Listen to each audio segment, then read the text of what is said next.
Hello and welcome back to the channel. Today we shall be discussing extrapyramidal side effect, which is one of the side effects of antipsychotics. So by the end of this lecture, you should be able to define what extrapyramidal side effect is, which is popular, usually abbreviated as EPSIS. Then you should also be able to explain the pathophysiology. You should also be able to identify the various types of extrapyramidal side effects, recognize the clinical manifestations, and also discuss the assessment and management of extrapyramidal side effects. Most importantly, you should also be able to understand the nurse's role in preventing and managing extrapyramidal side effects. So let's jump into it. So as we all know, antipsychotic medications are primarily used in the treatment of mental health conditions such as schizophrenia, schizoaffective disorder, bipolar, and other psychotic illnesses. So while antipsychotic medications can be highly effective in controlling and managing psychotic symptoms, they can also cause several side effects, of which today we shall be focusing mainly on extrapyramidal side effect, which is one of the side effects that can be caused by antipsychotic. So extrapyramidal side effects are among the most clinically advanced side effects of antipsychotic medications because when patients are experiencing this side effect, it can impact treatment negatively and also impact treatment outcome. So in the sense that most times when patients are experiencing this side effect, they tend not to adhere to their medication treatment, which can also impact on their quality of life and also impact on patient safety. So, extrapyramidal side effects, as a way of definition, they are medication-induced movement disorder caused by disruption in the dopamine transmission within the extrapyramidal motor system. So, the extrapyramidal system, as we all know, is a collection of neurons that are found within the central nervous system, and this extrapyramidal system is responsible for regulation of posture, regulation of muscle tone, coordination of movement, and also automatic motor activities. So when dopamine receptors are blocked by antipsychotic medication, particularly within the nigrostriatal pathway, the normal motor coordination becomes impaired. Just as a way of recalling, so antipsychotic medication, one of their the way they usually work in the body is to block receptors, that so, and especially dopamine receptors. So when antipsychotic block dopamine receptors within the CNS, it can also lead to some side effects, of which we are going to be discussing one of them in today's presentation. So as a way of recalling, the brain has four major dopamine pathways. There's an extensive video about dopamine in this channel, so you can also watch it so as to get more understanding about dopamine. So just to recall, there are four major dopamine pathway in the body. The first one is the mesolimbic pathway. So the mesolimbic pathway is mainly, the function of this pathway is mainly involved in reward and motivation. So when there is increased dopaminergic activities within this pathway, it can lead to positive symptoms of schizophrenia, such as hallucination, delusion, disorganized thinking, disorganized speech, disorganized behaviors, etc. So, when antipsychotics block this dopamine pathway, these positive symptoms of psychosis usually reduces, which can be a therapeutic side effect. However, other pathways in the body, when dopamine receptors are blocked, the effect we usually seek are usually negative. For instance, when the mesocortical pathway that is responsible for cognition, planning, and emotional regulation become blocked, there is decreased dopamine available to carry out this function. So we tend to see patient tends to manifest negative symptoms of schizophrenia, which include symptoms like increased apathy, reduced motivation, social withdrawal, isolation, poor concentration, poor memory, etc. So because dopamine receptors are blocked in this pathway, in the mesocortical pathway, there is decreased dopamine that is available to carry out the normal functions of this pathway. So that is why all these symptoms, negative symptoms, tend to manifest. Also, the third pathway, which is the nigrostriatal pathway. So this pathway is mainly involved with movement. So this is the major cause of extrapyramidal side effects when dopamine receptors within this pathway is blocked. So when the dopamine in this pathway blocks, patient can manifest various side effects such as acute dystonia, Parkinsonism, akathisia, and tardive dyskinesia, which we will discuss more extensively as we go on. The fourth dopamine pathway is the tuberoinfundibular pathway. So this pathway um, is responsible for inhibiting the release of prolactin within the body. So when there is decreased dopamine, or when dopamine receptors are being blocked in this pathway, there will be decreased dopamine that is available to carry out this function of prolactin inhibition. As a result, the patient can manifest, there's usually increased prolactin in the body, which is usually referred to as hyperprolactinemia, and the patient can manifest clinical symptoms such as galactorrhea, gynecomastia, that is breast enlargement, especially in males. You can also see some symptoms such as amenorrhea, sexual dysfunction, reduced fertility, and also this can prone patient to long-term osteoporosis risk. So antipsychotic medication that are only associated with extrapyramidal side effects, we have, usually antipsychotic medication are classed into typical or atypical. That is the first generation and second generation antipsychotic, respectively. So the typical antipsychotics, that is the first generation antipsychotics, they are mainly associated, they have increased risk of extrapyramidal side effect compared to the second generation, which have a lower tendency to cause this extrapyramidal side effects.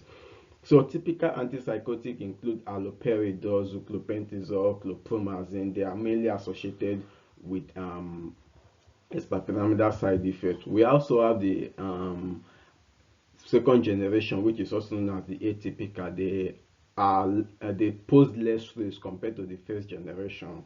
Examples include risperidone, olanzapine, quetiapine, and clozapine.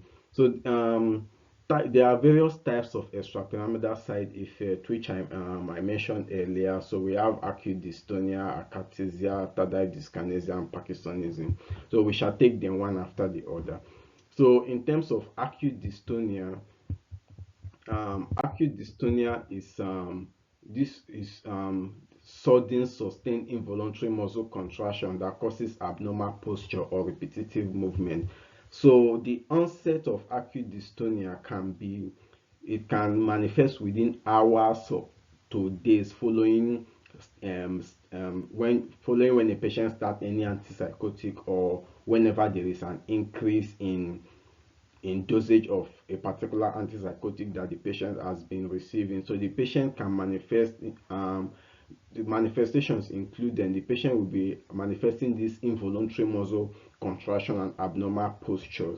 So it is important that you recognize this symptom very early as a nurse, because it usually starts within few hours to few days, and it is one of the most common side effects that patient usually experiences. Some clinical manifestations include neck stiffness, upward rolling of the eye, spasm of the jaw muscle, difficulty in speaking, and respiratory distress. So respiratory distress can occur because when patient is manifesting this neck stiffness, and all other structures that are associated with respiration become impaired. So patient level of oxygenation or patient respiration become impaired as well, which can lead to respiratory distress. So it's really important that as a nurse you recognize this clinical manifestation early to prevent further complications. So in terms of the management of acute dystonia, we have some medications that are highly effective. We have benzotropine, diphenhydramine, and procyclidine. So these medications can be given in oral form, IM, or IV. However, procyclidine is very effective in managing acute dystonia, and most time patients are prescribed procyclidine as a prophylaxis in order to prevent this from not occurring. Then we also have akathisia. So akathisia is simply restlessness. So in clinical situation, you will see this patient that is usually settled becomes restless, and the patient can also report that they are feeling restlessness, and patient is unable to remain still even when you are communicating with this patient or assessing patient mental state. So onset can start within days to weeks of starting antipsychotic or increasing dosage. So how do you recognize akathisia? So the features include patients usually report that they feel restless or unable to sit still. So when patients report this subjectively, do not sweep it under the carpet, because the patient might be experiencing akathisia. However, it's usually difficult to distinguish, because sometimes due to patient current mental state and due to the positive effect of positive symptoms of schizophrenia that they are manifesting, most times a clinical manifestation, we can easily mistake this as their current presentation. Also, as a nurse, you need to really be observant when patient is pacing around in order to rule out akathisia. So patient may also pace continuously in the ward, rock back and forth. You might see patient lifting weight, lifting heavy objects such as furnitures within the ward. Um, so in terms of the management, propanolol is usually the first line of management in order to reduce this. Also, dosage reduction is also can also be initiated if properly discussed by the MDT. Then we also have other medication, benzodiazepines such as clonazepam and lorazepam. They are also very effective in management of akathisia. So the third extrapyramidal side effect we'll be discussing is drug-induced Parkinsonism. So this is a symptom that is resembling Parkinson disorder that is usual and is usually manifest due to dopamine blockage. Onset is usually within weeks to months, and clinical manifestation include tremor, which can manifest as pin rolling, and also even when the patient is sitting down resting, you can also visibly see the patient having tremor, especially within the hands. The patient might also be manifesting muscle rigidity, bradykinesia when they are moving. You might also see notice shuffling gait and mask-like facial expression. So when assessing for Parkinsonism, you might observe patient having difficulty sitting or getting out from chair. You might notice slow speech, reduced mobility, and patient might also be at increased risk of fall due to muscular rigidity and bradykinesia. So in terms of management of Parkinsonism, dosage reduction is also very important, and also switching between antipsychotics can also be helpful. However, procyclidine and benzotropine are also very useful in managing and preventing this from occurring. Then we have the last form of extrapyramidal side effect, which is the tardive dyskinesia. So this is potentially irreversible movement disorder characterized by involuntary movement of the tongue, face, mouth, or jaw. So onset is usually within months or years of starting antipsychotic, and it is note that it is potentially irreversible. So when patient manifests this, it's usually difficult to manage clinically. So features include lip smacking, tongue protrusion, chewing movement, including abnormal movement of the limb and trunks. So total dyskinesia is important because it can persist even when medication is discontinued. It can also lead to social withdrawal and embarrassment in the patient. This can also become permanent, so we need to actually recognize this early enough in order to improve the prognosis. Then some medications that are highly effective in managing this include verbanazine. However, early detection, medication review, and especially dosage review and switching of antipsychotics is usually the first line, and it's really important that you recognize this early. So in terms of nurses, so there are various roles that the nurse plays in managing extrapyramidal side effects. The first, the most important one includes assessment. So the nurse should be able to monitor patient for abnormal movements, tremors, stiffness, restlessness, and also the nurse should be able to provide appropriate education to patients, including possible side effects and how to report it early when patient notices this, so as to improve prognosis. The nurse should also educate patients on the importance of medication adherence, and also one of the third role of a nurse is include documentation, because the nurse is usually the person that has most patient contact. So the nurse is usually the first person that recognizes this. So when you recognize this, you should be able to document clearly the onset of this extrapyramidal side effects, the duration, the severity, the triggering factors, and also the possible interventions you have done. Also, multidisciplinary team collaboration is very important. So as a nurse, it's important you work closely with the psychiatrist, the pharmacist, the occupational therapist, the physio, in order to optimize treatment and reduce complications of this extrapyramidal side effect. So as a way of conclusion, so extrapyramidal side effect has significant adverse effects associated with antipsychotic medication, especially first generation antipsychotic. The major extrapyramidal side effects, as I mentioned earlier, we have four types of them. We have the acute dystonia, akathisia, parkinsonism, and tardive dyskinesia. So early recognitions and assessment is very important in order to prevent this and also enhance clinical outcome.